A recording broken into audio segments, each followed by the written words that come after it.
आज हम दीवाने गालिब की गज़ल नंबर 219 पढ़ने की कोशिश करेंगे। बड़ी मशहूर गज़ल है, कई आर्टिस्ट ने इसको गाया भी है। इस पे एक वीडियो मैं पहले भी बना चुका हूँ, लेकिन काफ़ी टाइम गुज़र गया है। इसका नंबर आज आया है एक बार फिर से, तो इसको पढ़ने की कोशिश करते हैं। तो ये गज़ल एक शाही मुशायरे के लिए लिखी गई थी और 19 जून 1853 के दिल्ली उर्दू अखबार के एडिशन में इसको पब्लिश भी किया गया था। तो आइए पहले गज़ल को पढ़ते हैं, फिर इसके शेरों को समझने की कोशिश करेंगे। एज़ ऑलवेज़ गज़ल का टेक्स्ट आपको वीडियो की डिस्क्रिप्शन में मिल जाएगा। तो गालिब साहब कहते हैं कि हज़ारों ख्वाहिशें ऐसी कि हर ख्वाहिश पे दम निकले। हज़ारों ख्वाहिशें ऐसी कि हर ख्वाहिश पे दम निकले। बहुत निकले मेरे अरमान, लेकिन फिर भी कम निकले। डरे क्यों मेरा कातिल, क्या रहेगा उसकी गर्दन पर। डरे क्यों मेरा कातिल, क्या रहेगा उसकी गर्दन पर। वो खून जो चश्मे तर से उम्र भर यूं दम बदम निकले। निकलना खुल्द से आदम का सुनते आए हैं लेकिन। निकलना खुल्द से आदम का सुनते आए हैं लेकिन। बहुत बेआबरू होकर तेरे कूचे से हम निकले। भरम खुल जाए जालिम तेरे कामत की दराजी का। भरम खुल जाए जालिम तेरे कामत की दराजी का। अगर इस तुर्राए पुर पेचो खम का पेचो खम निकले। मगर लिखवाए उसको मगर लिखवाए कोई उसको खत तो हमसे लिखवाए। मगर लिखवाए कोई उसको खत तो हमसे लिखवाए। हुई सुबह और घर से कान पर रख कर कलम निकले। हुई इस दौर में मंसूब मुझसे बादा आशामी। हुई इस दौर में मंसूब हुई इस दौर में मंसूब मुझसे बादा आशामी। फिर आया वो ज़माना जो जहां में जामे जम निकले। हुई जिनसे तवक्को खस्तगी की दाद पाने की। हुई जिनसे तवक्को खस्तगी की दाद पाने की। वो हमसे भी ज़्यादा खस्ताए तेगे सितम निकले। मोहब्बत में नहीं है फ़र्क जीने और मरने का। मोहब्बत में नहीं है फ़र्क जीने और मरने का। उसी को देख कर जीते हैं जिस काफिर पे दम निकले। कहाँ मैं खाने का दरवाज़ा गालिब और कहाँ वाइज। कहाँ मैं खाने का दरवाज़ा गालिब और कहाँ वाइज। पर इतना जानते हैं कल वो जाता था कि हम निकले। ये थी पूरी गज़ल। एक शेर इस गज़ल का बताया जाता है जो कुछ आर्टिस्ट ने गाया भी है, लेकिन मिर्ज़ा गालिब साहब पे रिसर्च करने वाले लोग कहते हैं कि बताते हैं कि वो शेर मिर्ज़ा गालिब साहब ने नहीं लिखा। वो शेर ये है, खुदा के वास्ते पर्दा न काबे से उठा वाइज। कहीं ऐसा ना हो या भी वही काफिर सनम निकले। तो क्योंकि ये शेर मिर्ज़ा गालिब साहब का नहीं है, या बताया जाता है, माना जाता है कि उनका नहीं है, इस शेर को आज हम नहीं पढ़ेंगे। तो आइए पहले शेर को देखते हैं। कहते हैं कि हज़ारों ख्वाहिशें ऐसी कि हर ख्वाहिश पे दम निकले। बहुत निकले मेरे अरमान, लेकिन फिर भी कम निकले। ख्वाहिशें, डिज़ायर्स, विशेस, आपकी तमन्नाएं, इच्छाएं, अरमान। अरमान दूसरी लाइन में लफ्ज़ इस्तेमाल किया गया है जो कि एक सिनोनिम है ख्वाहिश का। और अरमान निकलना, इसका स्ट्रेट फॉरवर्ड रंग ये है अरमान का या ख्वाहिश का पूरा होना, फुलफिलमेंट ऑफ योर डिज़ायर। या एक दो और मतलब भी इसके हो सकते हैं जिनके बारे में हम थोड़ी देर में बात करेंगे। तो बड़ा मास्टरपीस शेर है। कहते हैं कि हज़ारों ख्वाहिशें ऐसी कि हर ख्वाहिश पे दम निकले। या कि हमारे दिल में हज़ारों ख्वाहिशें थी हैं, रही, और हर एक ख्वाहिश इतनी इंटेंस थी, हर एक ख्वाहिश में इतनी शिद्दत थी कि हम एक एक पे जान कुर्बान कर देते। या तो every desire was to die for. हर ख्वाहिश को पूरा करने की बड़ी जल्दी, बड़ी अर्जेंसी हमें लगी रहती थी। दम निकला जाता था उसको पूरा करने में, या अगर वो जल्दी से पूरी नहीं होती तो हमारा दम निकला जाता था। या उसको पूरा करने की कोशिश में, स्ट्रगल में हमारा दम निकला जाता था। या तो हर ख्वाहिश पे हम जान कुर्बान कर देते, इतनी प्यारी थी हमको हर एक ख्वाहिश, हर एक डिज़ायर। या हज़ारों ख्वाहिशें ऐसी कि हर ख्वाहिश पे दम निकले। बहुत निकले मेरे अरमान, लेकिन फिर भी कम निकले। या तो अरमान ख्वाहिश का ही सिनोनिम है। तो यहाँ कहते हैं कि मेरे अरमान बहुत निकले, बहुत अरमान पूरे हुए, मगर फिर भी कम निकले। या तो मगर जितने हम चाहते थे, जितने अरमान चाहते थे हम कि पूरे हों, उतने पूरे नहीं हुए। कई अरमान बाकी रह गए जो नहीं निकले, जो पूरे नहीं हो पाए। या so it is not about totally unfulfilled desires. या तो ऐसा नहीं है कि कोई अरमान ज़िंदगी में उनके पूरे ही नहीं हुए, या मगर बहुत अरमान रह गए, या जो चाहते थे कि वो अरमान पूरे हुए हों, लेकिन वो जितने चाहते थे उतने अरमान उनके पूरे नहीं हुए। या तो अपने हाल को गालिब साहब ने बयान किया है और ह्यूमन कंडीशन को भी यहाँ पे उन्होंने बयान किया है। तो इंसान के अरमान कभी ख़त्म नहीं होते। एक ख्वाहिश पूरी होती है तो दूसरी पैदा हो जाती है। हज़ारों ख्वाहिशें हम अपने दिल में बसाए बैठे रहते हैं और हर एक ख्वाहिश बड़ी प्यारी लगती है। And it is a never ending cycle, never ending chase to fulfil the desires in this world. तो टोन से फोकस उन अरमानों पे लगता है जो पूरे नहीं हुए। या तो अक्सर इंसान अपनी ब्लेसिंग्स, अपनी नेमतें भूल जाता है, कि उसको कुछ भी मिल जाए, कितना भी उसको ज़िंदगी में मिल जाए, वो इंसान के लिए काफ़ी नहीं होता। या तो फिर भी ध्यान ध्यान इंसान का उन्हीं ख्वाहिशों की तरफ जाता है जो उसकी पूरी नहीं हुई, जो उसको नहीं मिला। या तो दुनिया का सबसे अमीर आदमी या सबसे अमीर लोग भी शायद इसी कंडीशन का शिकार हैं। उनके दिल में भी कोई ऐसी डिज़ायर्स होंगी जो कि उनकी पूरी नहीं हुई, और उसी पे वो फोकस करते होंगे शायद। तो सवाल पैदा होता है कि लेकिन याद रहे कि वो ऐसा नहीं है कि कोई ख्वाहिश पूरी नहीं हुई। कहते हैं बहुत निकले मेरे अरमान, या लेकिन फिर भी कम निकले। तो ज़िंदगी के किस मकाम पे वो ये बात कह रहे हैं, सोचना पड़ेगा। शायद बुढ़ापा आ गया है, ज़िंदगी गुजर गई है, निकल गई है, और ज़िंदगी के बारे में सोच रहे हैं, हिसाब किताब कर रहे हैं, या may be he is on his death bed, मौत आने वाली है, और ज़िंदगी पूरी हो गई जिसका हिसाब वो अब इस समय कर रहे हैं। तो कुछ सवाल भी पैदा होते हैं, ओपन क्वेश्चंस भी हैं कि वो कौन से ऐसे अरमान थे जो उनके पूरे नहीं हुए। शायद महबूब का विसाल उनको नहीं मिला, स्पिरिचुअल यूनियन नहीं हुआ, कुछ इस तरह की ख्वाहिशें हो सकती हैं। बट आपको ये शेर सोचने पे मजबूर करता है कि ऐसी कौन सी ख्वाहिशें रही होंगी गालिब साहब की जो पूरी नहीं हुई। अरमान निकले, जनरली हमारी ज़बान में अरमान पूरे होने के लिए अरमान निकलने के लफ्ज़ इस्तेमाल नहीं किए जाते। ऐसा नहीं कहा जाता कि मेरे अरमान नहीं निकले या मेरे अरमान निकले। या तो निकले लफ्ज़ यहाँ पे क्यों इस्तेमाल किया गया? स्ट्रेट फॉरवर्ड रंग मेरे ख्याल से अरमान पूरे होने के बारे में या अरमान पूरे नहीं हुए, उसी के कॉन्टेक्स्ट में ये लफ्ज़ इस्तेमाल किया गया है। लेकिन और पॉसिबिलिटीज़ भी हैं। क्या ज़बान से या दिल से अरमानों को के निकलने की बात हो रही है यहाँ पे? हो सकता है ऐसा। या तो अरमानों को एक्सप्रेस करने की बात हो रही है, बयान करने की बात हो रही है, उनको वर्बलाइज करने की बात हो रही है। महबूब के सामने अरमान बयान करने थे, कुछ अरमान दिल से वो निकाल पाए, ज़बान से निकले, कुछ नहीं निकले। ऐसा भी हो सकता है। और क्या दिल से अरमानों को निकाल देने की, उनको मिटा देने की यहाँ पे बात हो रही है? मोस्ट लाइकली नहीं हो रही है। लेकिन क्योंकि ऐसे लफ्ज़ इस्तेमाल किए गए हैं, ये रंग भी इसके अंदर हो सकते हैं। कई रंग होते हैं गालिब साहब के हर एक शेर में। तो I try to kick the desires out. या तो मैंने बहुत अपने दिल में से अरमान मिटाने की कोशिश की, मगर सारे नहीं निकल पाए। तो मैं एक पूरा फ़कीर नहीं बन पाया। या तो ज़िंदगी ख़त्म हो गई लेकिन मेरे दिल के अंदर से पूरे अरमान नहीं निकल पाए।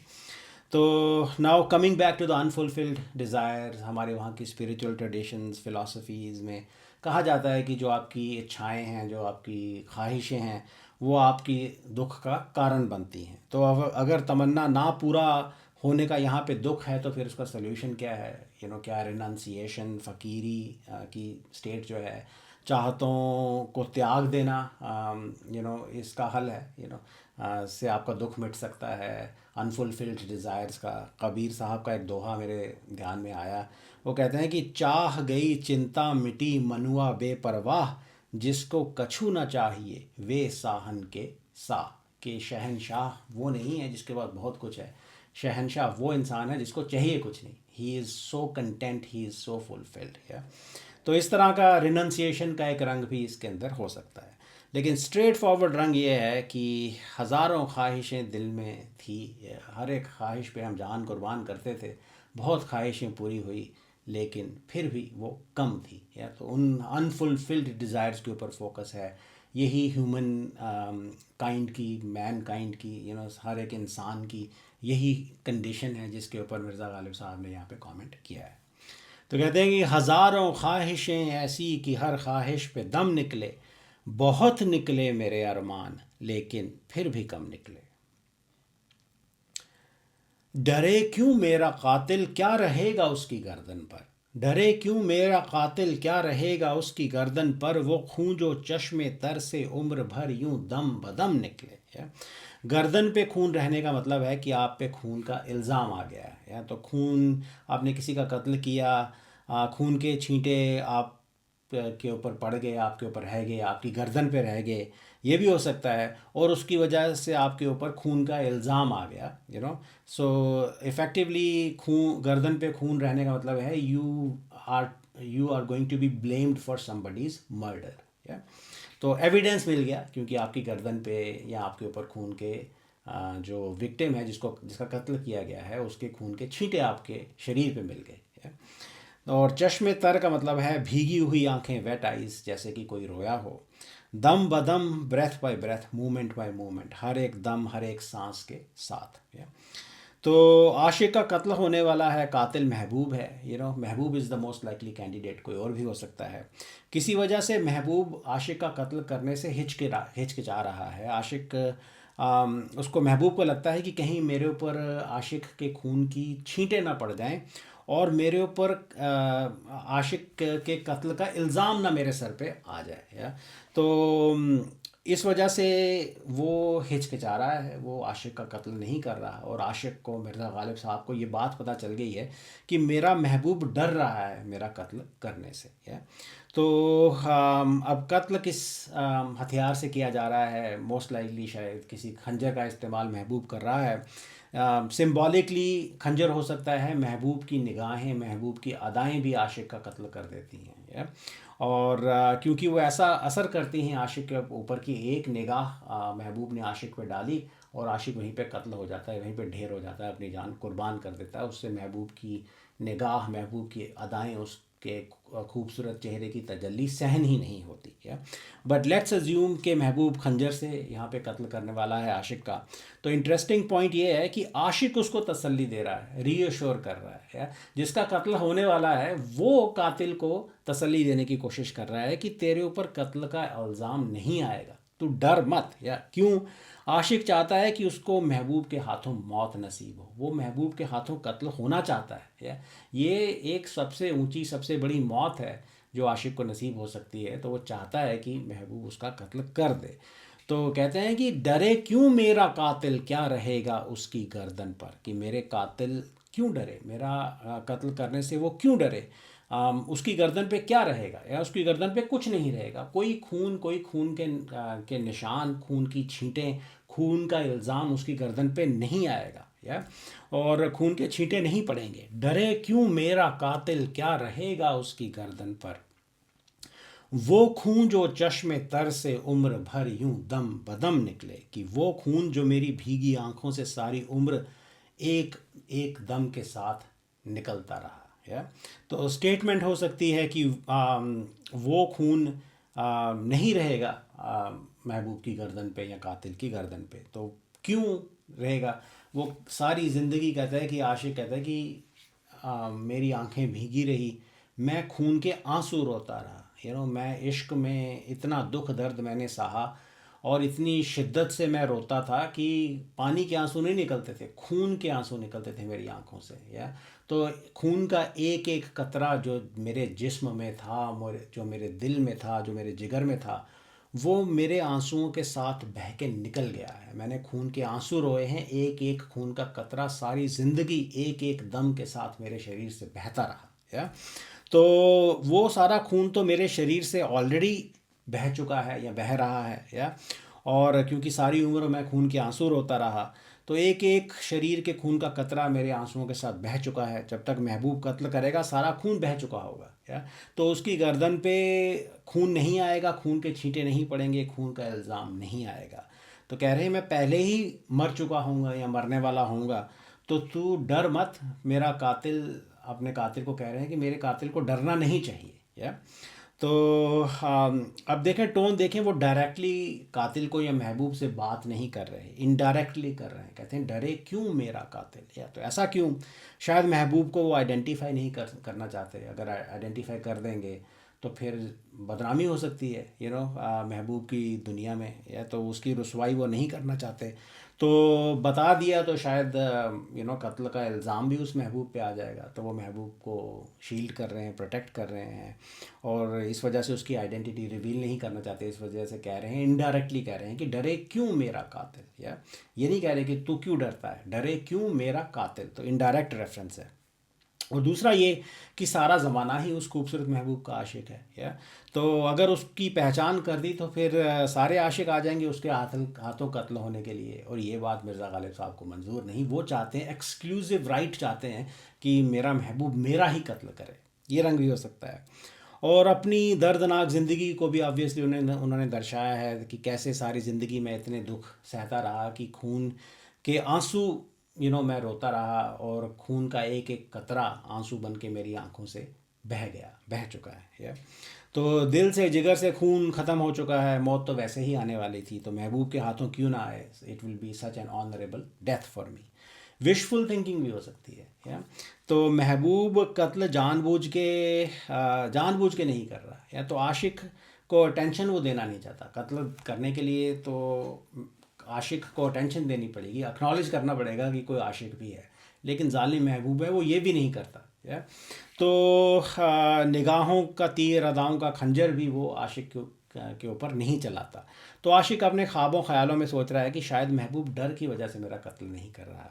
तो this also shows like desperate situation of the आशिक। उसके ख्यालों में ही ये चल रहा है। वो सोच रहा है कि ये महबूब मुझे कत्ल क्यों नहीं कर रहा। महबूब को परवाह ही नहीं है कि आशिक एग्जिस्ट करता भी है कि नहीं, और अपने ख्वाबों में आशिक ये सोच रहा है कि महबूब डर की वजह से शायद मेरा कत्ल नहीं कर रहा, तो मैं उसको तसल्ली देता हूँ कि तेरे ऊपर मेरे खून का इल्ज़ाम नहीं आएगा, तू आके मेरा कत्ल कर दे। उसको रीएश्योर करने की कोशिश कर रहा है।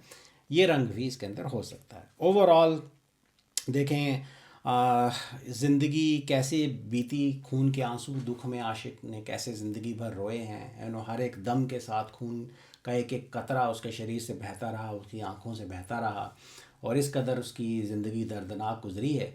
और ऊपर से फिर वो आशिक महबूब के हाथों ही कत्ल भी होना चाहता है। तो कहते हैं कि डरे क्यों मेरा कातिल, क्या रहेगा उसकी गर्दन पर, वो खून जो चश्मे तर से उम्र भर यूं दम बदम निकले। एक सवाल भी हो सकता है कि वो खून तुम उस खून की बात करते हो जो मेरी आंखों से सारी ज़िंदगी दम बदम बहता रहा, या वो खून तो ऑलरेडी बह चुका है, नहीं तुम्हारे गर्दन पे वो खून रहेगा, खून के छींटे, खून का इल्ज़ाम तुम्हारे ऊपर नहीं आएगा। तो अगला शेर देखें।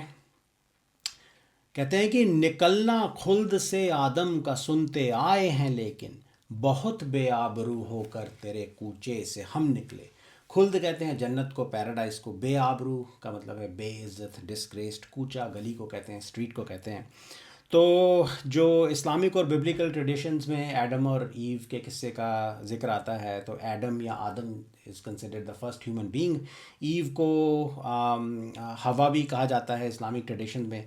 तो काफ़ी लंबी दास्तान है, जिसका पूरी दास्तान तो हम नहीं सुना सकते। तो आदम का जन्नत से निकल जाना ये एक बहुत बड़ा किस्सा है रिलीजियस ट्रेडिशंस में। यह बहुत उनको जन्नत से निकाला गया क्योंकि उन्होंने खुदा का हुक्म नहीं माना, खुदा के हुक्म का पालन नहीं किया, या तो खुदा के हुक्म के ख़िलाफ़ कोई काम किया। बिब्लिकल ट्रेडिशंस में ये कहा जाता है कि Adam got tempted and he at the fruit of the forbidden garden, so he at the forbidden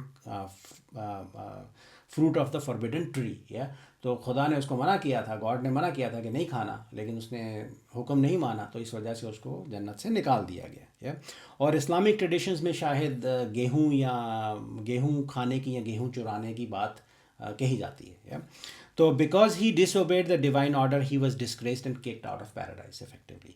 तो खुदा के हुक्म ना मानने की वजह से आदम साहब को जन्नत से निकाल दिया गया।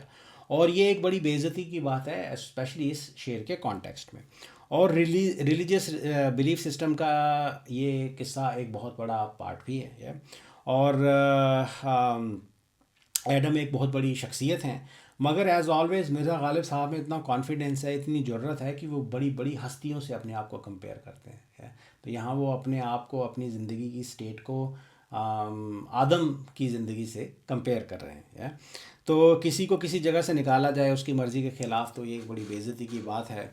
और इस शेर में वो कहते हैं कि हमें आदम से भी बड़ी बेइज्जती और दुख का सामना करना पड़ा, या तो जो हमने जब हमें महबूब की गली से निकाला गया, जब हमें वहाँ से निकलना पड़ा, तो जो बेइज्जती हमारी हुई वो आदम की बेइज्जती और उसके दुख से भी बड़ी है, या तो कहते हैं निकलना खुल्द से आदम का सुनते आए हैं, लेकिन कि जन्नत से आदम के निकलने के बारे में हम सुनते आए हैं, लेकिन बहुत बेआबरू होकर तेरे कूचे से हम निकले, कि हम बहुत बेआबरू होकर, बहुत बेइज्जत होकर तेरे कूचे से निकले या तेरे कूचे से निकाले गए, या तो किसके कूचे से ये बयान नहीं किया गया, लेकिन मोस्ट लाइकली महबूब के कूचे से उनको निकलना पड़ा, या आशिक को महबूब के कूचे से निकलना पड़ा। तो आशिक को अपनी बेइज्जती और महबूब की गली से निकालना जाना आदम के जन्नत से निकलने से भी बड़ी बात लगती है। वो कहता है हमने सुना है ये किस्सा कि आदम को जन्नत से निकाला गया, लेकिन जो बेइज्जती हमें सहनी पड़ी, जो दुख हमें सहना पड़ा, वो आदम के दुख से भी बड़ी बात है। आदम की जो बेइज्जती हुई उससे भी बड़ा वाक़या ये है जब मुझे महबूब की गली से निकाला गया, या तो क्योंकि ये उसका अपना पर्सनल दुख है, आदम का तो सिर्फ उसने किस्सा सुना है, या तो Mirza Ghalib often makes snide comments on religious beliefs, आज़ाद ख्याल हैं, जो किस्सा रिलीजियसली इतना इम्पॉर्टेंट है उसको वो कहते हैं कि सुनते आए हैं। तो हमारे लिए तो सिर्फ ये एक किस्सा है जिसको हम सुनते आए हैं। तो ये जो मेरा महबूब की गली से मुझे निकलना पड़ा, ये तो मेरा लिव्ड पर्सनल एक्सपीरियंस है, ये आदम के किस्से से बड़ी बात है, आदम की बेइज्जती से बड़ी बेइज्जती है, या तो और असली दुख से भरा किस्सा तो ये है, जो मेरा किस्सा है, तो कैसे हम बेइज्जत होकर महबूब के कूचे से निकले। दूसरी बात देखें कि आदम को कहाँ से निकाला गया था? जन्नत से निकाला गया था। मिर्ज़ा गालिब साहब को महबूब के कूचे से निकाला गया, या तो महबूब के कूचे को उन्होंने जन्नत से भी कंपेयर किया है, ये रंग भी है, या तो आशिक के लिए जन्नत से भी बड़ी जगह है महबूब का कूचा, जहाँ से उसको बेइज्जत करके निकाला गया, या बेइज्जती सहन करके उसको वहाँ से निकलना पड़ा, या तो हम निकले। तो यू हैव टू इमेजिन बेचारे के साथ क्या हुआ होगा, कैसे बेइज्जती उसकी की गई होगी, रकीबों ने पत्थर मारे होंगे, महबूब ने उसकी बेइज्जती की हो, ना जाने क्या हुआ हो। या ऐसा भी हो सकता है कि वो खुद वहाँ से निकल गया क्योंकि उसको मजबूर किया गया, इतनी उसकी बेइज्जती की गई कि वो खुद बेचारा वहाँ से निकल गया, या और कहते हैं सुनते आए हैं, लेकिन तो आदम का किस्सा तो सबने सुना, मगर यहाँ इतनी बड़ी वारदात हो गई और किसी ने सुनी ही नहीं, तो उस पर एक हैरानी या दुख जाहिर कर रहे हैं। ये रंग भी हो सकता है कि मैं दुनिया का सबसे सच्चा आशिक हूँ, या आदम का किस्सा तो सबने सुना है, राइट, और यहाँ पे मैं इतना बड़ा सच्चा आशिक, महबूब के कूचे से मुझे निकलना पड़ा, ये तो किस्सा किसी ने सुना ही नहीं, यू नो तो इस पे दुख जाहिर कर रहे हैं। तो आदम को तो सिर्फ निकाला गया, हमारी बेइज्जती भी की गई, ये रंग भी हो सकता है, या तो जालिम महबूब की तरफ भी इशारा है कि उसके कूचे में रहने वाले लोगों, रकीबों की तरफ भी एक इशारा हो सकता है कि सब ने मिलजुल के मेरी बेइज्जती की और मुझे वहाँ से निकाला, या तो अब एक ओपन क्वेश्चन भी है, एक सवाल भी पैदा होता है कि अगर उसको महबूब की गली से निकाल दिया गया तो बेचारा आशिक अब कहाँ जाएगा, या तो क्या होगा बेचारे का, क्या वो ज़िंदा रह पाएगा कि नहीं, क्या वापस आएगा, क्या मर जाएगा, all these possibilities open up. But overall वो कहते हैं कि सुना है हमने कि आदम को भी खुल्द से निकाला गया था, जन्नत से निकाला गया था, लेकिन यहाँ देखो कितनी बड़ी वारदात हुई है, जो मुझे बेइज्जत करके, बेइज्जती सहन करके महबूब के कूचे से निकलना पड़ा, ये मेरा दुख, ये मेरी बेइज्जती आदम के दुख से भी बड़ी है, उससे भी बड़ी वारदात यहाँ पे हुई है। तो कहते हैं निकलना खुल्द से आदम का सुनते आए हैं, लेकिन बहुत बेआबरू होकर तेरे कूचे से हम निकले, कि यहाँ देखो क्या हुआ है। भरम खुल जाए जालिम तेरे कामत की दराजी का, अगर इस तुर्राए पुर पेचो खम का पेचो खम निकले, या भरम कहते हैं इल्यूजन को, कन्फ्यूजन को, कामत कहते हैं स्टैचर को, ऊंचे कद को भी कह सकते हैं, हाइट को भी कह सकते हैं। दराजी का मतलब है लंबाई या ऊंचाई। तुर्रा घने घुंघराले बाल हो सकते हैं, किसी तरह का हेयर स्टाइल हो सकता है, किसी ने जूड़ा अपने सर पे बनाया हो या कोई पगड़ी बांधी हो, ये भी हो सकता है। पर यहाँ पे आप इमेजिन करें कोई ऊंचा हेयर स्टाइल, और some sort of an high head gear. पेचोखम, twists and turns, hair style ऐसा है कि बालों को बल दे के उनको कोई जूड़ा बनाया गया है, या किसी तरह का पेचदार हेयर स्टाइल बनाया गया है, किसी तरह की पगड़ी या हेड गियर भी हो सकता है, जैसा मैंने कहा है। तो पेचोखम का मतलब है ट्विस्ट्स एंड टर्न्स। यहाँ पे शायद महबूब की घुंघराली जुल्फ़ों की बातें हो रही हैं जिसके अंदर पेचोखम हैं, या फिर जो उसने हेयर स्टाइल अपना बनाया हुआ है उसकी भी ये खूबियाँ हो सकती हैं।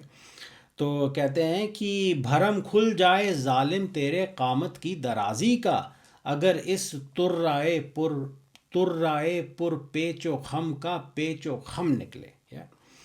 तो बड़ा मज़ेदार शेर है महबूब। इसके पॉजिटिव रंग भी हो सकते हैं, नेगेटिव रंग भी हो सकते हैं। तो ये महबूब की तारीफ़ भी हो सकती है, महबूब की धोखेबाजी पे एक कमेंट्री भी हो सकती है, तंज भी हो सकता है। तो मुझे लगता है कि शायद उसकी धोखेबाजी पे एक तंज है। ये रंग मुझे पसंद है, लेकिन इसके पॉजिटिव रंग के बारे में भी हम बात करेंगे। तो महबूब की धोखेबाजी पे एक ताना हो सकता है, प्यार भरी नोक झोंक हो सकती है। जनरल इस दुनिया की धोखेबाजी पे, इल्यूजन पे, भ्रम पे एक कमेंट भी हो सकता है। तो दुनिया के इल्यूजन पे एक कमेंट भी हो सकता है। तो महबूब की जुल्फ़ों की तारीफ़ भी हो सकती है, या तो but a negative tone kind of jumps out to me in this शेयर। या तो मान लेते हैं कि महबूब के बारे में यहाँ पे बात हो रही है, महबूब को यहाँ पे जालिम बोला गया है, जिसको जालिम कहा है वो उनका खूबसूरत महबूब है, क्योंकि वो अक्सर आशिक के ऊपर जुल्म सितम ढाता है। तो और शायरी में अक्सर महबूब के लंबे ऊंचे कद की तारीफ़ की जाती है। गालिब साहब उसको साइप्रस के पेड़ के साथ अक्सर कंपेयर करते हैं। और ऑब्वियसली या जो खूबसूरत महबूब है या महबूबा है, उसकी लंबी काली घुंघराली जुल्फ़ों की भी गालिब साहब काफ़ी तारीफ़ करते हैं। और महबूब उन जुल्फ़ों को सजा संवार के रखता है। वैसे ही काली घुंघराली जुल्फ़ें हैं जिनमें पेचो खम है, उनको फिर ऊपर से वो सजा संवार के हेयर स्टाइल बना के भी रखता है या रखती है। या तो पहले ही एक ऊंचा उसका कद है, और ऊंचा कद उसकी खूबसूरती को और बढ़ा देता है। ऊपर से वो अपने बालों को ऐसे बांध के रखती है कि उसका कद और भी ऊंचा लगता है। तो लेकिन यहाँ पे आशिक का क्लेम ये है कि महबूब का ऊंचा कद एक धोखा है, एक भरम है, एक इल्यूजन है। वो उतना ऊंचा है नहीं जितना वो लगता है। तो उतना लंबा महबूब है नहीं, उतना लंबा उसका कद है नहीं जितना कि दिखता है। तो वो अपने कद को ऊंचा दिखाने के लिए सर के ऊपर ये एलैबोरेट खूबसूरत जूड़ा या हेयर स्टाइल बना के रखती है। और इस तरह के हेयर स्टाइल या हेड गियर की वजह से उसका कद इतना ऊंचा लगता है और वो इतना खूबसूरत दिखता है महबूब। असली वो इतना खूबसूरत है नहीं। Perhaps the beloved has jilted the lover, right. तो फाइनली किसी वजह से महबूब से आशिक खफा हो गया है, उसको गुस्सा आ गया है। और पिछले शेर में भी आशिक अपनी बेइज्जती की बात कर रहा था। तो यहाँ ऐसा लगता है कि आशिक कह रहा है कि महबूब तू इतना लंबा और खूबसूरत है नहीं जितना कि तू अपने आप को दिखाता है। और वो यहाँ पे पर्दाफाश करना चाहता है, उस राज को खोल देना चाहता है। तो कहते हैं कि भरम खुल जाए, एक धमकी भी हो सकती है। और कहते हैं कि भरम खुल जाए जालिम तेरे कामत की दराजी का, कि यह जालिम महबूब तेरे कद की, तेरे स्टैचर की लंबाई का भरम खुल जाएगा या खुल जाए। कैसे? अगर इस तुर्राए पुर पेचो खम का पेचो खम निकले, कि अगर तेरे पेचदार तुर्रे का पेच निकल जाए। तो अगर तेरे पेचदार तुर्रे का पेच या इसके बल खुल जाएं, तेरे हेयर स्टाइल या हेड गियर के जो पेच हैं, जो तूने बल डाल डाल के हेयर स्टाइल बना रखा है, अगर इसके पेच खुल जाएं, if your hair style is unravelled, तो दुनिया को पता चल जाएगा कि तू इतना लंबा नहीं है। ये तेरे तुर्रे की वजह से तू इतना लंबा दिखता है, तू इतना लंबा है नहीं है। तो लोगों पे ये भरम खुल जाएगा, लोगों को पता चल जाएगा कि तू इतना लंबा है नहीं जितना तू दिखता है। तूने लोगों को भरम में डाल रखा है, लोग सोचते हैं कि तू लंबा है लेकिन तू है नहीं है। तो if the knots of your curly tresses or your hairstyle would be would loosen up or would be unraveled, then your height will begin to appear less than it does. Yeah. तो महबूब दुनिया को धोखा दे रहा है, या उसकी खूबसूरती एक धोखा है, ये रंग हो सकता है। पॉजिटिव टोन भी हो सकते हैं कि अगर तेरी जुल्फ़ों के पेच खुल जाएंगे तो लोगों को पता चलाएगा कि तेरी खूबसूरत जुल्फ़ें हैं जो तेरे को खूबसूरत बनाती हैं, या जो तेरे को एक लंबा कद देती हैं, या और तेरे को खूबसूरत बनाती हैं। तो फिर तेरी जुल्फ़ों को लोग और चाहने लगेंगे। या तो महबूब की जुल्फ़ों की तारीफ़ हो रही है तो तेरी जुल्फ़ों के कुंडल, उसके पेच तेरे कद से भी ज़्यादा खूबसूरत हैं, ये रंग हो सकता है। और दुनिया के किसी भी बनावटी इंसान, किसी भी आर्टिफिशियल चीज़ पे ये कमेंट्री हो सकती है कि जो चीज़ें या ये दुनिया जैसी दिखती है वैसी है नहीं, ये बनावटी है, इसको सजा सवा के खूबसूरत बनाया गया है, असली में इसका कद इतना ऊंचा है नहीं। तो एक महबूब के ऊपर एक तंज हो सकता है कि तूने दुनिया को धोखा दे रखा है, इस हेयर स्टाइल की वजह से तेरा कद इतना ऊंचा लगता है लेकिन तू इतना ऊंचा है नहीं। या फिर उसकी काली घुंघराली जुल्फ़ों की तारीफ़ है कि लोगों को पता चल जाएगा अगर तेरा तुर्रा खुल गया कि तेरी जुल्फ़ें हैं जो तेरे को खूबसूरत बनाती हैं। तो दोनों रंग हो सकते हैं। तो कहते हैं कि भरम खुल जाए जालिम तेरे कामत की दराजी का, अगर इस तुर्राए पुर पेचो खम का पेचो खम निकले। ऐसा लगता है टोन से कि जो आशिक है वो महबूब से खफा है, या और उस पर तंज कस रहा है या किसी तरह की धमकी उसको दे रहा है। अच्छा, अगला शेर देखें। कहते हैं कि मगर लिखवाए कोई उसको ख़त तो हमसे लिखवाए, हुई सुबह और घर से कान पर रख कर कलम निकले। ये भी बड़ा मज़ेदार शेर है, एक शरारत का रंग है।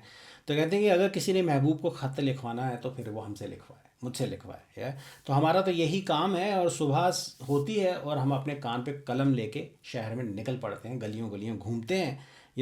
I'm readily available if anybody wants to have a letter written to the beloved. क्यों?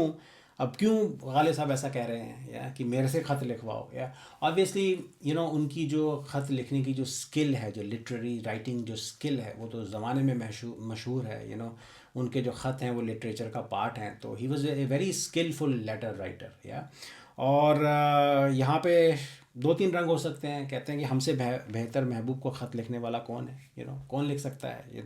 एक तो हम अच्छे आशिक हैं, उसकी रग रग से पहचान रखते हैं। या तो और दूसरे हम सुखन में माहिर हैं, हम बड़े खूबसूरत ख़त लिखते हैं। या और तो फिर अगर किसी को ख़त लिखवाना है तो वो हमसे लिखवाए। या लेकिन और दूसरा ये कि शायद सबको ख़त लिखना नहीं आता। वो इतना खूबसूरत महबूब है कि उसको ख़त भी खूबसूरत लिखा जाना चाहिए, और उसको उसके ख़तों को जस्टिस, सिर्फ इंसाफ सिर्फ हम कर सकते हैं। तो किसी से ख़त लिखवाना है तो मुझसे लिखवाया जाए। मैं सच्चा आशिक भी हूँ और बहुत खूबसूरत ख़त भी लिखता हूँ। या और शायद वह उस समय रिवाज भी होगा कि लोग ख़त लिखवाने के लिए किसी के पास जाते होंगे तो कहते हैं किसी से ख़त लिखवाना है तो फिर हमसे लिखवाया जाए। या मगर एक आशिक क्यों चाहेगा कि वो कोई उसके महबूब को प्यार भरे ख़त लिखे, तो यहाँ पे वो ओपनली ऑफ़र दे रहे हैं कि महबूब को ख़त लिखवाना है तो मुझसे लिखवाओ। ऐसा क्यों है? इसके पीछे दो तीन वजह हो सकती हैं। He wants to spy on other lovers. उसके जो रकीब हैं, जासूसी करना चाहता है, देखना चाहता है कि लोग क्या लिखते हैं उसको ख़त में। है तो अगर वो in the process of writing the letter he will know कि लोग क्या लिख रहे हैं उसको। है तो ये वो जानना चाहता है, इसलिए वो कह रहा है कि किसी को ख़त लिखवाना है। तो ख़त तो लिखते ही हैं लोग, उसको पता है सारा ज़माना महबूब का आशिक है, तो कहता है मैं क्यों ना जानूँ कि लोग क्या लिख रहे हैं उसको। या तो जेलसी का रंग हो सकता है। तो चालाकी से अपने रकीब के बिहाफ पे वो गलत कुछ ख़त में कुछ गलत भी लिख सकते हैं, ये भी मौका उनको मिल सकता है। या और महबूब गालिब साहब के ख़त पढ़ता ही नहीं, तो इसलिए वो डेस्परेट हैं किसी तरह से अपनी बात उस तक पहुंचाने के लिए। तो ये एक तरकीब उन्होंने ढूंढ ली है कि किसी और के बिहाफ पे मैं ख़त लिखूंगा, अपनी बात भी उसमें लिख दूंगा। ये रंग हो सकता है। अब इमेजिन करें कि मिर्ज़ा गालिब साहब कान पे कलम रख के सुबह अपने घर से निकल जाते हैं, दिल्ली की गलियां घूमते हैं, पूछते हुए जाते हैं कि किसी ने ख़त लिखवाना है महबूब को, तो हमसे लिखवाओ, मैं लिख देता हूँ। तो क्या कोई उनसे ख़त लिखवाएगा? हो सकता है कि लोग उन्हें पागल समझें और कोई उनसे ख़त ना लिखवाए, या रकीब उनकी चालाकी को जान जाएं, इस वजह से ख़त ना उनसे लिखवाएं। And as always there is always the possibility कि कोई उनसे महबूब को ख़त लिखवा भी ले, या और एक और सवाल पैदा होता है कि ये मिर्ज़ा गालिब साहब का लिखा हुआ ख़त क्या महबूब पढ़ेगा इस बार, या तो शायद एक ही अंदाज में पहले भी मिर्ज़ा गालिब साहब उसको ख़त लिख चुके हों जो वो पढ़ चुका हो या इग्नोर कर चुका हो, तो मिर्ज़ा गालिब साहब के स्टाइल को वो पहचानता हो, या तो हो सकता है कि गालिब साहब का लिखा हुआ ख़त देख के महबूब को और गुस्सा आ जाए, या और वो और जुल्म सितम ढाए, ना सिर्फ गालिब साहब पे या जिसके बिहाफ पे उन्होंने ख़त लिखा है उसके ऊपर, ये रंग भी हो सकता है। इम्प्रेस हो जाए कि इतने अच्छे ख़त लिखने, पहले उसने ख़त कभी नहीं ना पढ़ा हो गालिब साहब का, इतना खूबसूरत लिखा हुआ ख़त वो देखे और इम्प्रेस हो जाए और पूछे कि कौन है जो इतने खूबसूरत ख़त लिखता है, या कौन ये सुखनवर है, शायद शायरी भी उन्होंने पिरोई हो ख़त में, उसको लेके आओ मेरे सामने, या और मिर्ज़ा गालिब साहब की किस्मत चमक जाए, महबूब का दीदार करने का उनको मौका मिल जाए। So all sorts of possibilities open up कि अगर कोई उनसे ये ख़त लिखवा ले। बट ओवरऑल देखें, बड़ा मज़ेदार शेर है। गालिब साहब की शरारत भी हो सकती है, चालाकी भी हो सकती है। वो अपनी तारीफ़ भी कर रहे हैं कि मुझसे अच्छे ख़त कौन लिखेगा, वैसे ही कोई नहीं लिखता, इतना हुनरमंद कोई है नहीं मेरे जैसा, और दूसरा सच्चा आशिक कोई है नहीं जो महबूब को इस तरह पहचानता हो। तो किसी को ख़त लिखवाना है तो मुझसे लिखवाओ, मगर लिखवाए कोई उसको ख़त तो हमसे लिखवाए। हुई सुबह और घर से हुई सुबह और घर से कान पर रख कर कलम निकले। हुई इस दौर में मंसूब मुझसे बादा आशामी, फिर आया वो ज़माना जो जहाँ में जामे जम निकले। दौर कहते हैं एज को, टाइम्स को। इस दौर में मतलब इन दिस एज और इन दीज करंट टाइम्स। बादा आशामी शराब पीना, वाइन ड्रिंकिंग। मंसूब का मतलब है किसी चीज़ से जुड़ा हुआ, रिलेटेड, कनेक्टेड, किसी चीज़ से डिपेंडेंट, इस्टेब्लिश किया हुआ। जाम जम का मतलब है जमशेद का जाम। तो जमशेद एक बड़ा मशहूर बादशाह है जिसका ईरान के शाहनामे में भी ज़िक्र आता है। तो बड़ा महान बादशाह उसको माना जाता है। कहा जाता है कि उसने शराब को, वाइन को इन्वेंट किया था। शराब को इस दुनिया में लाने वाला, पहली बार शराब बनाने वाला जमशेद है, ऐसा शायरी में तो बताया जाता है, या तो। और कहा जाता है कि उसके पास एक जाम था, he had like this spiritual wine cup, या तो जिसमें ना सिर्फ वो शराब पीता था बल्कि पूरी कायनात की सच्चाई, पास्ट फ्यूचर उसको उस जाम में दिखाई दे जाते थे, या तो उस जाम को जाम जम कहा जाता है। और बड़ा मशहूर जाम था, शायरी में अक्सर उसका ज़िक्र आता है। और जमशेद को बहुत बड़ा महान शराब पीने वाला भी बताया जाता है, और उसके दौर को शराब पीने का बेहतरीन दौर भी समझा जाता है, at least in the context of poetry, या तो। तो शेर है कि हुई इस दौर में मंसूब मुझसे बादा आशामी, फिर आया वो ज़माना जो जहाँ में जामे जम निकले, या तो मिर्ज़ा गालिब साहब शराब पीने के बहुत शौकीन थे, अपने आप को बहुत बड़ा महान शराबी भी मानते थे। और एज़ ऑलवेज़ वो बड़ी बड़ी हिस्टोरिकल हस्तियों से अपने आप को कंपेयर करते हैं, यहाँ पे भी वो कर रहे हैं, और अपने आप को कई बार उनसे भी बड़ा बताते हैं, या तो यहाँ वो अपने आप को एक महान शराबी बता रहे हैं और जमशेद से कंपेयर कर रहे हैं। तो कहते हैं हुई इस दौर में मंसूब मुझसे बादा आशामी, कि इस दौर में शराब पीने की जो प्रथा है, जो रस्म है, शराब पीना मुझसे मंसूब हुआ है, या तो शराब पीने की रीत जो है, जो चलन है, जो वो मेरे नाम से यहाँ पे चलता है, रीत ही मेरे नाम से चलती है। इसको मैंने इस्टेब्लिश किया है, मेरे नाम से, मेरी वजह से शराब पीना मशहूर हुआ है, मेरी वजह से पूरी दुनिया में शराब मशहूर हुई है, या और या फिर शराब पीना मेरे ऊपर डिपेंडेंट है। मैंने ही शराब पीने के चलन को कायम रखा हुआ है, क्योंकि मैं इतना बड़ा शराबी हूँ। मैंने लोगों को शराब सिखाया कि शराब पी कैसे जाती है, वरना वो भूल गए होते। शराब को एंजॉय कैसे किया जाता है, ये मैंने इस दुनिया में लोगों को सिखाया, या इस दौर में मैंने लोगों को सिखाया, या तो कहते हैं कि हुई इस दौर में मंसूब मुझसे बादा आशामी, कि शराब पीने की जो रस्म है वो मेरे नाम से जानी जाती है इस दौर में। हुई इस दौर में मंसूब मुझसे बादा आशामी, फिर आया वो ज़माना जो जहाँ में जाम जम निकले। फिर वो ज़माना आ गया है कि इस जहान में जमशेद का जाम निकले या निकलना चाहिए। क्यों? मेरे जैसा बड़ा शराबी डिज़र्व करता है कि जमशेद के जाम में मैं शराब पीऊँ। तो एक an ordinary wine cup is not sufficient for a great wine drinker like my self.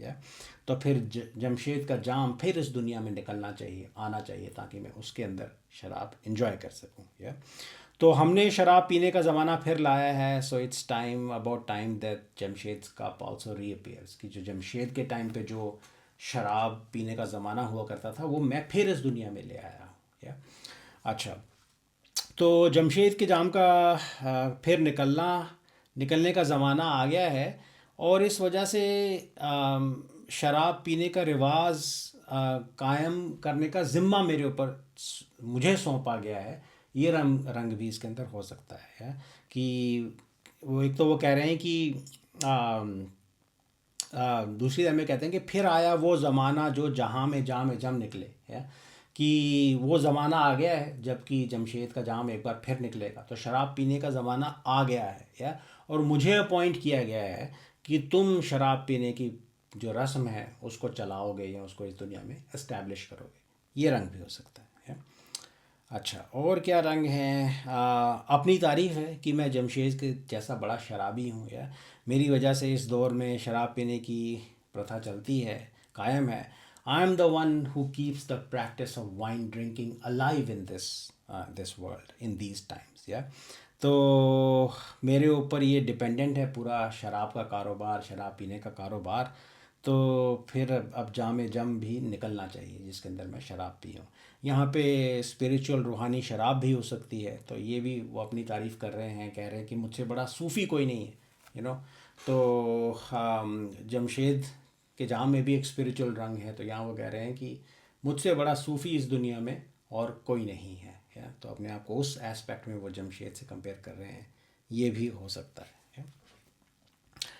अच्छा, तो शेर था कि हुई इस दौर में मंसूब मुझसे बादा आशामी। फिर आया वो ज़माना जो जहाँ में जामे जम निकले। हुई जिनसे तवक्को खस्तगी की दाद पाने की, वो हमसे भी ज़्यादा खस्ताए तेगे सितम निकले। तवक्को का मतलब है उम्मीद, किसी तरह की एक्सपेक्टेशन किसी से। खस्तगी ज़ख्मी होने की स्टेट को कहा जाता है। खस्ता मतलब ज़ख्मी, वूंडेड, हर्ट, ब्रोकन। दाद पाने का मतलब है इंसाफ पाना। किसी से तारीफ़ पाना भी हो सकता है, लेकिन यहाँ किसी से दाद पाने का मतलब है कोई आपके दुख को समझ पा रहा है। To find understanding about something. कोई आपका दुख समझ के आपकी मदद करता है, आपको राहत पहुंचाता है, आपको आपके दुख को इंसाफ मिलता है, उसको दाद पाना कह सकते हैं। तेग कहते हैं तलवार को। खस्ताए तेगे सितम, तो सितम या जुल्म की तलवार के ज़ख्मी। तो शेर है कि हुई जिनसे तवक्को खस्तगी की दाद पाने की, वो हमसे भी ज़्यादा खस्ताए तेगे सितम निकले। तो आशिक ने महबूब के ऊपर जुल्म ढाए हैं। और सारा ज़माना ही उसका आशिक है। तो ना सिर्फ वो मिर्ज़ा गालिब के ऊपर जुल्म ढाता है, वो और आशिकों के ऊपर भी जुल्म ढाता है। तो महबूब की तलवार के ज़ख्म गालिब साहब ने भी सहे हैं और आशिकों ने भी सहे हैं। और आशिक को लगा कि दूसरे आशिक शायद उसके दिल का हाल समझें। चाहे वो इश्क में उसके रकीब ही क्यों ना हो, राइवल ही क्यों ना हो, लेकिन वो ये उम्मीद लेके उनके पास गया कि अपने दिल का हाल उनको सुनाएगा। क्योंकि वो दूसरे जो आशिक हैं, जो रकीब हैं, वो भी महबूब के सताए हुए हैं, महबूब की तलवार द्वारा ज़ख्मी किए गए हैं। तो और कौन उसकी बात समझ पाएगा, ये उम्मीद लेके वो दूसरे आशिकों के पास गया। आशिक या मेरे गालिब साहब गए कि शायद ये लोग मेरे ज़ख्मों का इलाज करें, और कम से कम मेरे साथ हमदर्दी तो ये लोग करेंगे। इन्होंने भी वही ज़ख्म खाए हैं, उसी तलवार से ज़ख्म खाए हैं, तो ये कम से कम मेरे ज़ख्मों को समझ तो पाएंगे। तो कहते हैं हुई जिनसे तवक्को खस्तगी की दाद पाने की, हमें जिनसे तवक्को या उम्मीद हुई ज़ख्मों की दाद पाने की, जिनके पास हम ये उम्मीद लेके गए कि वो हमारे ज़ख्मों को समझेंगे, हमारे साथ हमदर्दी करेंगे, मरहम लगाएंगे, शायद हमारे ज़ख्मों का इलाज करेंगे। you know, perhaps I will find some kind of justice or some kind of understanding from these people. That was my expectation.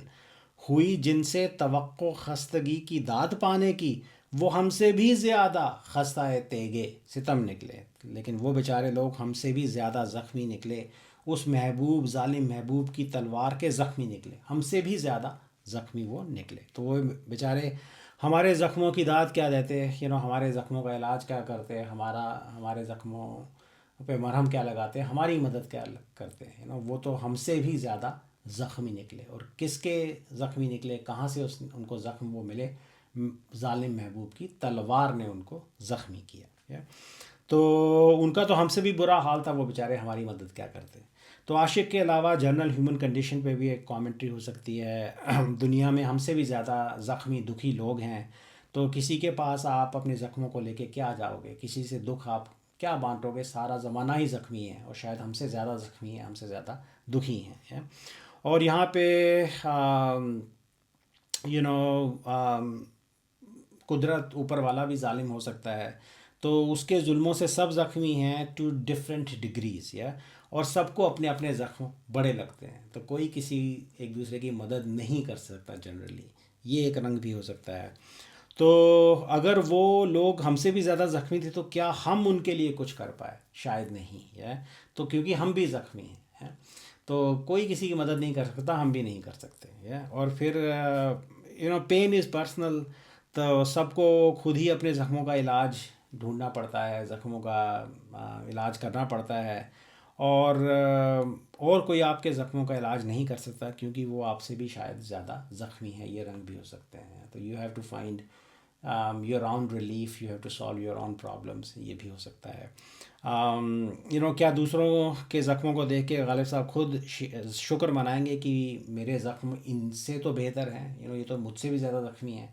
ये पॉसिबिलिटी भी हो सकती है, या। और महबूब के जुल्म सितम और कुदरत के जुल्म सितम के ऊपर ये कमेंट्री है। ज़िंदगी की कई सिचुएशंस में आप इस शेर को कोट कर सकते हैं। आप उम्मीद लेके जाते हैं कि कोई इंसान आपकी मदद करेगा, पर वो बेचारा आपसे भी ज़्यादा परेशान होता है, दुखी होता है, या? तो कहते हैं कि हुई जिनसे तवक्को खस्तगी की दाद पाने की, वो हमसे भी ज़्यादा खस्ताए तेगे सितम निकले। बेचारे हमारी क्या मदद करते, वो तो हमसे भी ज़्यादा उस महबूब की तलवार के ज़ख्मी निकले। या फिर इस नेचर के जुल्म सितम, ऊपर वाले के जुल्म सितम जो हैं इस दुनिया पे, वो उनके ऊपर उनका कहर कुछ ज़्यादा ही बरपा हुआ था, तो वो हमसे भी ज़्यादा दुखी निकले। वो हमारे दुख में हमें राहत क्या पहुंचाते हैं, या हमारे दुख दर्द क्या समझते। मोहब्बत में नहीं है फ़र्क जीने और मरने का, उसी को देख कर जीते हैं जिस काफिर पे दम निकले। काफिर का मतलब है नॉन बिलीवर, या कि जो इस्लाम में विश्वास नहीं करता हो। ज़ालिम महबूब को भी अक्सर शायरी में काफिर कहा जाता है, क्योंकि उसका कोई धर्म ईमान नहीं है। वो ज़ालिम है, लोगों के ऊपर जुल्म ढाता है, बिना बताए लोगों का दिल चुरा लेता है, या तो आशिकों का दिल छीन लेता है, उनकी जान निकाल देता है बिना परवाह किए। और वो इतना खूबसूरत है कि एक नज़र से वो आशिकों का सब कुछ उनसे छीन लेता है। तो उसको यहाँ पे काफिर बोला गया है, ज़ालिम महबूब को। आसान शेर है, लेकिन बड़ा खूबसूरत पैराडॉक्स है इसके अंदर, तो इसको ओवर एनालाइज करने की ज़रूरत नहीं है। कहते हैं कि मोहब्बत में नहीं है फ़र्क जीने और मरने का, कि मोहब्बत में जीने और मरने का कोई फ़र्क नहीं है, ज़िंदगी और मौत एक ही जैसे हैं। क्यों? उसी को देख कर जीते हैं जिस काफिर पे दम निकले, कि उसी काफिर महबूब को देख कर हम जीते हैं जिस पे दम निकले, या। तो महबूब इतना खूबसूरत है कि उसको देखते ही आशिक में जान आ जाती है, या। और आशिक हमेशा बेचैन उतावला रहता है महबूब को देखने के लिए। तो जैसे बिना हवा पानी के इंसान नहीं ज़िंदा रह सकता, उसी तरह महबूब के दीदार के बिना आशिक ज़िंदा नहीं रह सकता। उसी को देख कर जीते हैं, तो कहते हैं उसी को देख के हम जीते हैं, ना देखें तो फिर मर जाएंगे, और किसको देख के जीते हैं? कहते हैं जिस काफिर पे दम निकले, कि जिस बेईमान काफिर महबूब पे हमारा दम निकलता है, उसी को देख के हम जीते हैं, या उसी को देख कर जीते हैं जिस काफिर पे दम निकले। दम कैसे निकलता है? उसके खूबसूरत चेहरे को देखते ही हम हैरान हो जाते हैं, हमारी आह निकल जाती है, दम निकल जाता है, सांस लेना हम भूल जाते हैं, हक्के बक्के रह जाते हैं। या ऐसा असर उसकी खूबसूरती हमारे ऊपर करती है कि हमारी जान निकाल देती है, हमारा दम निकाल देती है। या और वो एक नज़र देख ले तो उसकी निगाहों का तीर हमारी तरफ चलता है, हमारा दम निकाल देता है, हमारी जान निकाल देता है। और उसी महबूब के ऊपर हम अपनी जान कुर्बान भी करते हैं। So the beauty of this शेर इज़ इन दिस पैराडॉक्स। और आई थिंक इसको और ज़्यादा ओवर एनालाइज नहीं करना चाहिए। तो उसको देखे बिना वो रह नहीं सकता, जान डालता है महबूब और महबूब की खूबसूरती आशिक के अंदर। या और जब वो उसको देखता है वहीं पे वो शायद उसका दम भी निकल जाता है, अपनी वो जान भी उसी पे कुर्बान कर देता है। मोहब्बत में नहीं है फ़र्क जीने और मरने का। और कहता है कि जीना और मरना तो एक ही जैसा है। उसी को देख कर जीते हैं जिस काफिर पे दम निकले। कहाँ मैं खाने का दरवाज़ा गालिब और कहाँ वाइज, कहाँ मैं खाने का दरवाज़ा गालिब और कहाँ वाइज, पर इतना जानते हैं कल वो जाता था कि हम निकले। मैं खाने का मतलब है वाइन हाउस, जहाँ लोग शराब पीने जाते हैं। वाइज कहते हैं किसी तरह के रिलीजियस प्रीचर को, या जो मज़हब की सीख लोगों को देता है, एक पाक पायस तरीके से ज़िंदगी कैसे जीनी है वो लोगों को सिखाता है, और लोगों को ये बताता है कि शराब पीना गलत है। या तो शराब पीने से लोगों को मना करता है। या और उसको अक्सर वाइज को एक नेगेटिव सेंस में वाइज का जिक्र शेर व शायरी में आता है, उसके ऊपर नेगेटिव कमेंट्री की जाती है, उसको तंज उसके ऊपर कैसे जाते हैं, क्योंकि आज़ाद ख्याल शायरों को, गालिब साहब को पसंद नहीं कि कोई मज़हबी प्रीचर आके उनको सीख दे। या वो एक आज़ाद ज़िंदगी जीना चाहते हैं, अपने ढंग से जीना चाहते हैं, राइट। और वाइज़ को अक्सर एक हिपोक्रेट बताया जाता है, एक दोगला इंसान बताया जाता है, जो कहता कुछ है और करता कुछ है। अच्छा, तो he thinks highly of himself, ये बात शायरों को पसंद नहीं। तो गालिब साहब शराब पीने के शौकीन थे और अक्सर रिलीजियस ऑर्थोडॉक्सी को भी चैलेंज करते रहते हैं, और लोगों की हिपोक्रेसी को भी चैलेंज करते रहते हैं, दोगलेपन को भी चैलेंज करते रहते हैं। तो यहाँ वाइज पे, ऑर्थोडॉक्स लोगों पे शायद एक तंज है, जो लोगों को सीख देते हैं मगर खुद उस हिदायत को फॉलो नहीं करते। तो कहते हैं कहाँ मैं खाने का दरवाज़ा और कहाँ वाइज, कि कहाँ मैं खाने का दरवाज़ा और कहाँ वाइज जैसा पाक इंसान। मैं खाने में तो हम जैसे बेईमान शराबी पापी गुनाहगार लोग जाते हैं, जो मज़हब की हिदायत को नहीं मानते। मज़हब वाइज तो कहता है कि शराब नहीं पीना, लेकिन हम नहीं मानते हैं। या और वाइज और उसकी सीख तो इस मैखाने से बहुत दूर हैं, बहुत ऊंचे हैं। या तो एक सरकास्टिक अंदाज में कह रहे हैं कि कहाँ मैखाने का दरवाज़ा गालिब और कहाँ वाइज, पर इतना जानते हैं कल वो जाता था कि हम निकले। बस हम मगर इतना जानते हैं कि कल वो इसी दरवाज़े से अंदर जाता था जब हम यहाँ से निकल रहे थे। या तो वाइज दुनिया को तो सीख देता है और हमें गुनाहगार कहता है, मगर वो भी हमारे जैसा शराबी गुनाहगार ही है। ऑन टॉप ऑफ दैट वो दोगला भी है, ही इज़ एन हिपोक्रेट। या वो भी शराब पीने में खाने जाता है। वैसे तो सारा दिन वो कहता रहता है शराब मत पियो, और यहाँ देखो हमने उसी में खाने के अंदर जाते हुए उसको देखा। या तो हम कम से कम दोगले तो नहीं हैं, खुल के मैं खाने जाते हैं, किसी से छुपाते नहीं हैं। वो कहता कुछ है और करता कुछ और है। तो वाइज छुप छुप के जाता है, मगर हमने उसकी चोरी पकड़ ली है। एक और रंग ये भी हो सकता है कि बेचारे वाइज को भी राहत चाहिए। या उसकी मजबूरी है, he is a religious preacher, तो वो सारा दिन लोगों को सीख तो देता है, लेकिन उसको भी राहत चाहिए। सो वी अंडरस्टैंड अगर वो पीता है, ये रंग भी इसके अंदर हो सकता है। या तो ओवरऑल एक तंज की टॉन्ट की टोन है, किसी के दोगलेपन को पकड़ लेने की टोन है, जो कि दूसरों को तो बड़ी बड़ी सीख देता है, लेकिन वो खुद बाकी सब लोगों जैसा गुनाहगार है। या ये शायद स्ट्रेट फॉरवर्ड इसका रंग है। तो कहते हैं कि कहाँ मैं खाने का दरवाज़ा गालिब और कहाँ वाइज, पर इतना जानते हैं कल वो जाता था कि हम निकले। तो ये थी पूरी गज़ल। I hope you enjoyed it. Thank you.